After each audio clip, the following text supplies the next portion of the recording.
Good day everyone! Ako si Angel ang Yoling Koduray TV. So sa video ko na naman ngayon ay ibabagi ko na naman sa inyo ang aking tugon mas sa katanungan ng isa nating taga-subaybay. Kaya shout out po sa iyo. Sana ang interpretasyon na ito ang sagot sa iyong katanungan at para na din sa iyo dyan na may kantulad sa panaginip na ito. Paalala ko lamang lagi na ito ay isang general interpretation. Kaya hiniling ko sa inyo na unawain at tingnan mabuti ang mga nangyayari sa inyong buhay ngayon at gamitin ang inyong sariling intuition at mag-connect directly sa mga impormasyon na maaaring ibabagi ko. At para labis nyo maintindihan ang ibig sabihin ng inyong panaginip ay panoorin nyo ang video na ito hanggang sa patapos. Kung ito ay nag-resonate bawat isa sa inyo, please leave us a comment at huwag natin kalimutang mag-like, mag-subscribe at i-hit na notification bell para maging updated kayo lagi. As mga hindi pa nakapag-follow sa aking Facebook page, i-follow nyo na po Dry TV at i-share nyo na din. Maraming salamat. Sa panaginip na hinahabol ka ng itak, ikaw ba ay nakikita mo ang hinahabol sa iyo or kilala mo ba? Ang umahabol ba sa iyo ay higit sa isa or ikaw ba ay in real danger? Natakasan mo ba ang umahabol sa iyo or naabutan ka? Kapag nakadama ka na you are threatened at ang very primal level, ang built-in survival mechanism ng flight or fight response ay maaaring mag-ukor. At habang kadalasan sa ating routine lives, hindi nag-provide ng pagkakataon na i-test or subukan kung paano tayo mag-react to such threat, ang dream world ay puno ng maraming opportunities at ang hinahabol is perhaps ang pinaka-most common dream image na sinishared by all people across cultures and history. Ang paraan ng pag-response natin sa anxiety at pressure sa totoong buhay is typically manifested bilang hinahabol sa panaginip at madalas ang dream scenarios na hinahabol by some attacker na gusto kang saktan or posible na gusto kang patayin.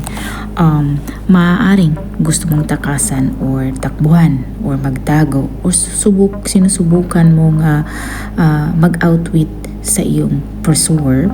Ang panaginip represents sa iyong way of coping with fears, stress at various situations sa iyong waking life. Instead na harapin mo ang mga sitwasyon, tinatakbuhan mo ito at iniiwasan. Tanungin mo ang sarili mo, sino ang humahabol sa iyo para makakuha ka ng insight and understanding sa source sa iyong takot.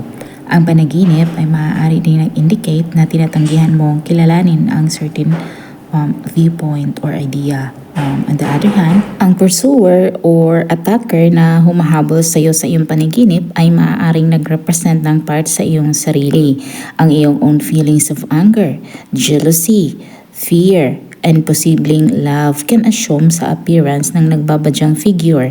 Maaaring nag-project ka ng mga feelings onto the unknown chaser at ang iyong panaginip ay tinatawag ang iyong attention to your own self-destructive action. At ang more direct analysis ng panaginip is that ito ay nag-reflect sa simple fear of attack. Isa din sa mga common interpretasyon ay based sa takot at anxiety. Kung napanaginipan mo ang iyong sarili na hinahabol by something or someone, whether alam mo or kilala mo, then you are probably feeling vulnerable sa iyong waking life. At maaaring ikaw ay under pressure at pakiramdam mo ay mauubusan ka na ng oras or you are actually avoiding the problem or situation. At sinusubukan mo na takbuhan ito. Tanungin mo ang sarili mo kung ano ba ang mga kinakatakutan mo, ano ba ang mga bagay na iniwasan mo. Baka you have already put distance between yourself at sa mga bagay na nagdadala sa iyo ng anxiety. Pero kung ang humahabol sa iyo sa panaginip ay naabutan ka, then ito ay nagsuggest na you will eventually meet matters head on. And this is the only way na i-rectify ang sitwasyon. At kung sa iyong panaginip ay hindi mo kilala ang humahabol sa iyo, It may simply be ikaw trying to catch up to you with something important na kapag ini-embrace ay maaaring mag-allow sa'yo para makadama ka ng more complete. At kung ang tao na humahabol sa'yo sa panaginip ay kilala mo, ang tao na yan may have more to offer you kung maaabutan ka niya. Kahit pa ang pagkaabot sa'yo ay mag-end up na napatay ka. Ang kamatayan na yan could be a symbolic transformation of such significance as to be the very thing needed na dalhin ang iyong greatest heart's desire into reality. Yan ay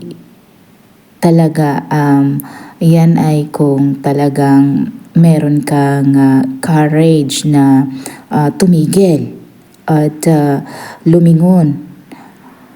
Minsan, ito din ay parte ng ating human nature na magiging takot sa success at ang panaginip is alerting you to stop running mula sa iyong sariling magnificence. Sana nagustuhan nyo ang dream interpretation na ibinahagi ko sa inyo ngayon at makibahagi na din sa inyo mga opinion at katanungan sa pamamagitan ng pagkomento sa baba.